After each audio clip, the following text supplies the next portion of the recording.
Qatada rahimahullah says, "Ma ba'ath Allahu nabiyyan illa hasan al-wajh hasan al-sawt." That Allah has never sent a prophet except that prophet had a beautiful face and a beautiful voice. In the case of the Prophet sallallahu alaihi wasallam, they had never seen anything or anyone as beautiful as him before or after Islam. And with some people, that beautiful external appearance is directly tied to ugly character.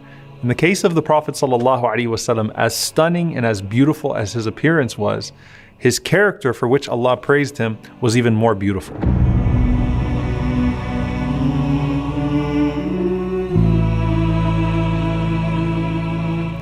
Abdullah ibn Rawaha radiallahu ta'ala anhu, he describes the presence of the Prophet ﷺ. He says, لو لم تكن فيه آيات مبينة كانت بداهته تنبيك بالخبر. That if the Prophet ﷺ had nothing but his presence, if he didn't recite anything, if he didn't say anything, you would look at him and you would already know that there was something divinely beautiful about him. And that's why you find all of these stories of people that embraced Islam just by looking at the Prophet ﷺ. Abdullah ibn Salam radiallahu ta'ala anhu, who was the chief rabbi of Medina before the Prophet ﷺ arrived, when he went out to see the Prophet ﷺ, before he said a single word, he said, I looked at his face and I knew that this face, laysa biwajhi kadhab. This is not the face of a liar. The Prophet ﷺ is described in the Shama'il, in the books of description, from head to toe, alayhi salatu wassalam. And one of the ways that he's frequently described is as being more beautiful than the moon. كان رسول الله صلى الله عليه وسلم فخما مفخما يتلألأ وجهه تلألؤ القمر ليلة البدر. The Prophet ﷺ had an awe-inspiring appearance. His face was more radiant, more beautiful than the full moon on the darkest night.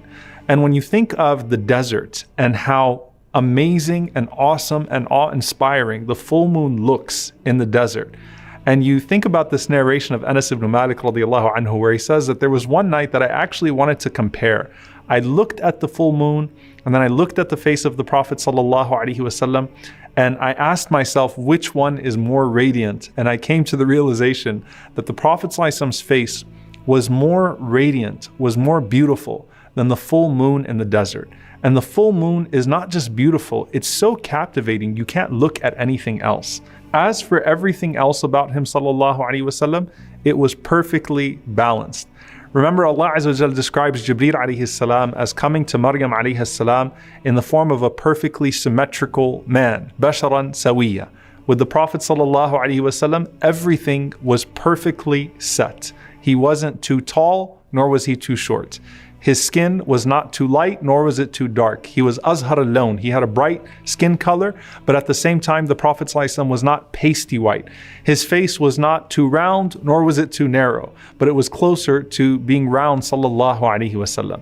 Now, if you're looking at the Prophet sallallahu alaihi wasallam, and I want you to imagine standing in front of him, alaihi salatu wasalam, the first thing you're going to do is you're going to connect with his eyes, sallallahu alaihi wasallam.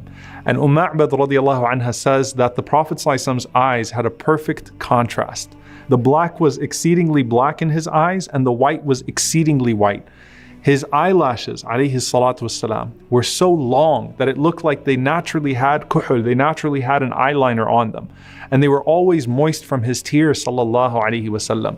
He had these large, curved eyebrows, and they were full, and they almost connected, but there was a beautiful space right between them where the light would shine. Azim al-Hama. The Prophet ﷺ is described as having a prominent forehead.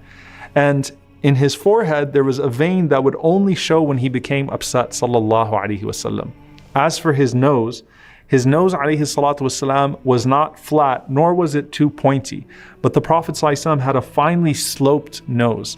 And they described it as having a unique glimmer to it. So it shined in a way that when you were away from him, sallallahu alaihi wasallam, you might have assumed that it was larger than it actually was. But when you came close to him, you realized that it was just the shine of his nose that made it so prominent. When he opened his mouth, sallallahu alaihi wasallam, you would notice his teeth, and they were perfectly set. Remember, he used to use the siwak at least 5 times a day.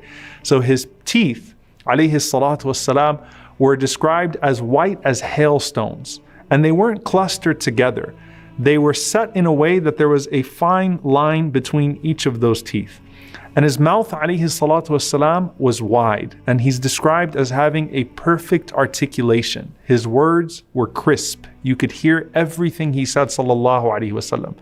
And his voice was melodious, and it had a natural echo to it, sallallahu alayhi wasallam.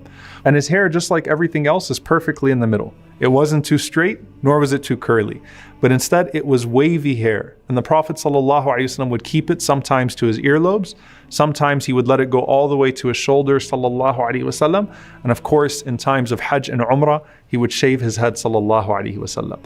He also had a dense, full beard, alayhi salatu wassalam. And the Prophet ﷺ used to comb his hair and he used to comb his beard. And they were fully black. And the Sahaba counted just between 14 and 20 gray hairs in his hair and his beard, sallallahu alaihi wasallam, at the time of his death. So he's 63 and he only had a few gray hairs, sallallahu alaihi wasallam, in his hair and his beard. And they said when he would use oil, sallallahu alaihi wasallam, you couldn't even see them. And when you could see them, they were concentrated right under his lips, sallallahu alaihi wasallam, and on his sideburns, alaihi salatu wasalam.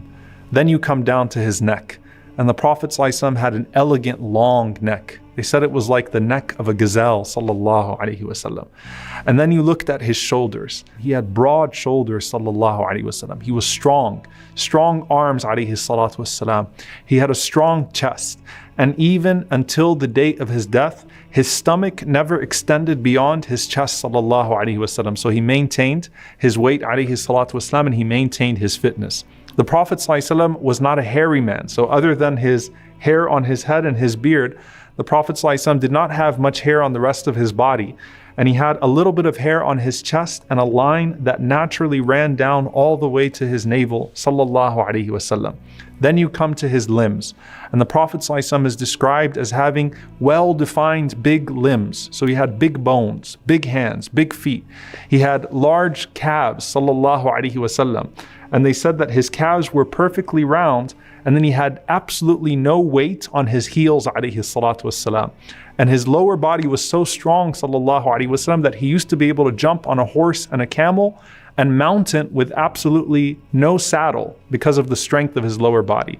And that's why you'll find, subhanAllah, that Al-Hasan radiallahu ta'ala anhu is described as resembling the Prophet ﷺ in his upper body, meaning his beauty. Al-Husayn radiallahu ta'ala anhu is described as resembling the Prophet ﷺ in his lower body because of his strength. He was a warrior radiallahu ta'ala anhu, like his grandfather sallallahu alayhi wasallam. Despite that, Anas ibn Malik radiallahu ta'ala anhu says that his hands and his feet were smoother than silk, and water would slither right off of the hands and the feet of the Prophet sallallahu alaihi wasallam. And he had a beautiful scent, alayhi salatu wassalam. He would sweat perfume, sallallahu alaihi wasallam. When you smelled his sweat, it smelled good. And if you shook the hand of the Prophet sallallahu alaihi wasallam, you would maintain the scent of his hand on your hand for days after meeting him, sallallahu alaihi wasallam. He had the best of breath, sallallahu alaihi wasallam. And when you saw him from afar, his appearance would strike you.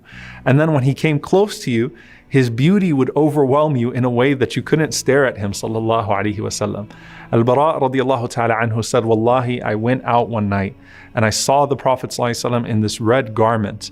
And it was a red hulla from Yemen, his favorite garment to wear on occasions. And he said, I have never seen a sight more beautiful than the Prophet sallallahu alaihi wasallam on that night.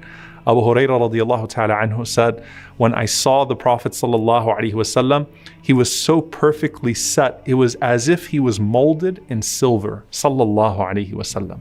And the most famous thing about the Prophet sallallahu alaihi wasallam was his smile. He always was smiling, sallallahu alaihi wasallam. Subhanallah, in sadness and happiness, he always had a smile on his face, sallallahu alaihi wasallam. And Ka'b ibn Malik radiallahu ta'ala anhu said that إِذَا surra, when he was happy, then his face would become even more radiant, sallallahu alaihi wasallam.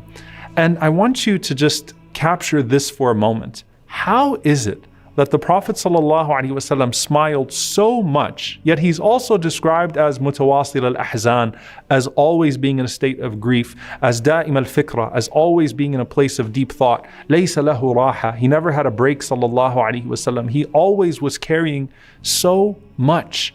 And this goes to the khuluq, the character that Allah talks about in the Quran, that some people, you would think that they're aghniya, you would think that they have absolutely nothing going on because of the way that they carry themselves. But smiling is a sadaqah, it's a charity.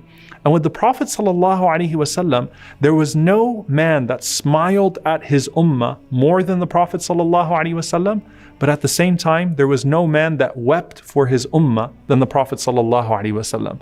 So during the day, in order to bring joy to the people, he smiled ﷺ at them, and that was from his generosity. And during the night, there was no man that would cry more than him ﷺ in front of his Lord, also to bring joy and happiness and relief to his blessed ummah. صلوا عليه صلوا عليه صلى الله عليه وسلم